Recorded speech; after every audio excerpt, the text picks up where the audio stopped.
माझं बोलणं मिस्टर विठ्ठल यांच्याशी होत आहे काय? हा बोला. कॉल केलेला आहे ना तुम्हाला, तो या नंबरच्या सर्व्हिस रिलेटेड केलेला आहे. बोला. जसं की मी चेक करतोय डिसेंबर 2016 पासून तुमचा नंबर जिओ मध्ये आहे. हो. आणि या नंबरला जे रिचार्ज प्लॅन केलेला आहे ना तुम्ही, त्या प्लॅनची तुमच्याकडे 3 दिवसांची व्हॅलिडिटी वाचलेली आहे. आणि खूप चांगलं 5G डिव्हाइस आहे OnePlusचं. तर काही असुविधा तर नाही होत ना तुम्हाला जिओ मध्ये सर्व्हिस यूज करायला? जिओ मध्ये यूज करायला सर्व्हिस म्हटलं तर एकाधिकार असल्यासारखं आहे. काय अडचण आहे सर? एकाधिकार म्हणजे काय माहितीये का? आम्ही तुम्हाला फ्री दिलं, 1 वर्ष फ्री दिल्यानंतर आपण आपल्या मनमानी पद्धतीने रेट लावायचे आणि ते असलेल्या कस्टमरनी भोगायचं. हा त्रास आहे. असलं कुठल्याही प्रकारचे काही त्रास नसणार हो सर. आणि आहे ना. जे रिचार्ज तुम्ही विचार करा, आज मला सांगा, सुरुवातीला वर्षभर कुठलंच रिचार्ज मारायची गरज नव्हती. बिचाऱ्या ज्या गरीब शेतकऱ्यांना हवं होतं की फक्त कॉलिंग, तुम्ही ते संपुष्टात आणलं. शेतकरी हा या देशाचा जीव की प्राण आहे. त्यास तुम्ही विनाकारण त्रस्त केलंय.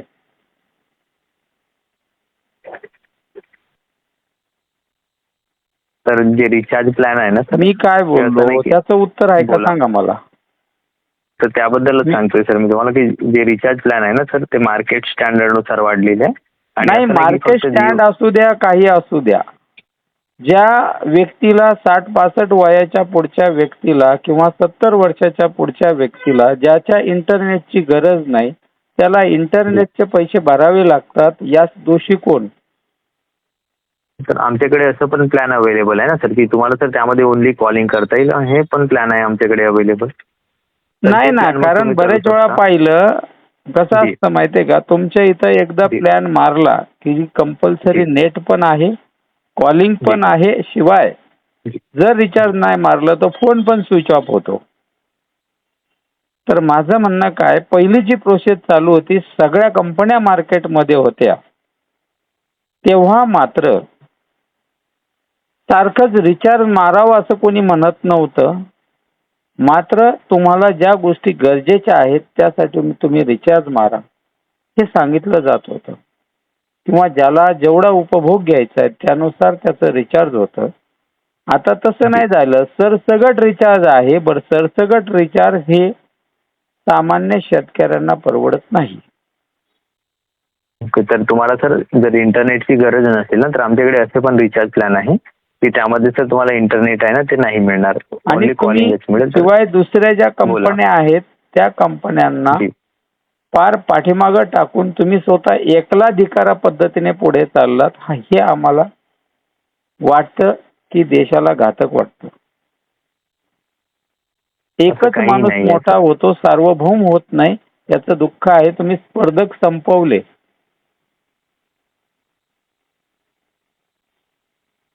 त्याच्यामुळे हे काही नाही आहे ते रिअल दिसते, वास्तव तरी तुम्ही काही नाही म्हणता म्हणजे विशेष आहे ना. वास्तव दिसत असताना ना सर कस्टमर असं नाही की सगळं तुम्हाला इंडियामध्ये जिओचेच कस्टमर दिसणार, तर बाकीच्या अहो तुम्ही पहिले त्यासाठी प्रोसेसच तशी केली ना. 1 वर्ष फुकट लोकांना सवय लावली, फुकट दिल्यामुळे आता अंगलट आली. 1.5 GB डाटा दिलेला, महिनाभर चालवायचा, रोजचा 1.5 GB दिल्यावर अनेक तरुणांचं नुकसान झालेलं आहे. असं काय करता तुम्ही? हातातलं काम मजूर मिळत नाही शेतकऱ्यांना. जो तो येऊन त्या हितभर मोबाईल मध्ये बिझी झालाय आणि बिचारा जे काम करावं ते कामापासून तो वंचित झालेला आहे. त्याच्यामुळे शेतकऱ्यांना कामगार मिळत नाही. तुमच्या ह्या असल्या पद्धतीमुळं तो ऐतखाऊ झाला. विद्यार्थी हा मोबाईल मध्ये गुप्त झाला. शिक्षक सुद्धा त्याच परिस्थितीने झालेत. त्यामुळे ह्या गोष्टी ज्या वाढल्यात ह्या कुठेतरी रोकायला पाहिजे का नाही? कसं असते सर, डिजिटल इंडिया म्हणजे काय? डिजिटल इंडिया म्हणजे काय? व्याख्या काय तुमची सांगा. डिजिटल इंडिया म्हणजे काय असतं? डिजिटल म्हणजे सगळं डिजिटल झालेलं. हो ना, मग डिजिटल इंडिया म्हणजे काय तुमची व्याख्या मला सांगा. डिजिटल इंडिया त्याबद्दलच म्हणजे काय? सांगतोय मी तुम्हाला.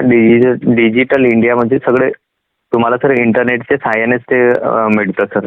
हा, बरोबर आहे. त्याला इंटरनेटचीच गरज असते डिजिटल इंडियासाठी. आणि आधी काय होतं की तुम्हाला डॉक्युमेंट जे होते तुमचे ऑफलाईन पद्धतीने मिळायचे. पण आता काय झालेलं आहे, सगळं ऑनलाईन झालेलं आहे. बरं, मी पण तर याला डिजिटल चेंज केलं बरं का. तुमच्या म्हणण्यानुसार मी डिजिटल चेंज झालं. मात्र ओके. त्या डिजिटल चेंज झाल्यामुळे झालं काय, तुम्ही अभ्यास केला का त्याच्यावर? जो कॉल केलेला आहे सर मी तुम्हाला, तो तुमच्या या नंबरच्या सर्व्हिस रिलेटेड केलेला. तर तो काय अडचण होते तुम्हाला जिओमध्ये? नाही, मला जिओमध्ये माझं कन्वर्ट मला BSNL मध्ये करायचंय.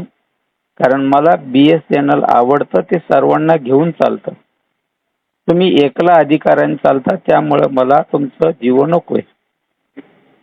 तर तुम्ही जिओमधून त्या ऑपरेटरमध्ये गेलात ना, तर होऊ शकतं सर की तिथे गेल्यानंतर तुम्हाला जे प्लॅन आहे ना ते जिओपेक्षा स्वस्त मिळू शकतं. पण ज्याप्रमाणे तुम्हाला सर्व्हिस मिळते ना जिओमध्ये, त्या प्रकारची सर्व्हिस तुम्ही त्या माऊली, एक ऑपरेटरमध्ये गेला लक्षात तर घ्या, तिथे नाही जीवनामध्ये मिळणार. नव्हतं बोला. तेव्हा काय केलं?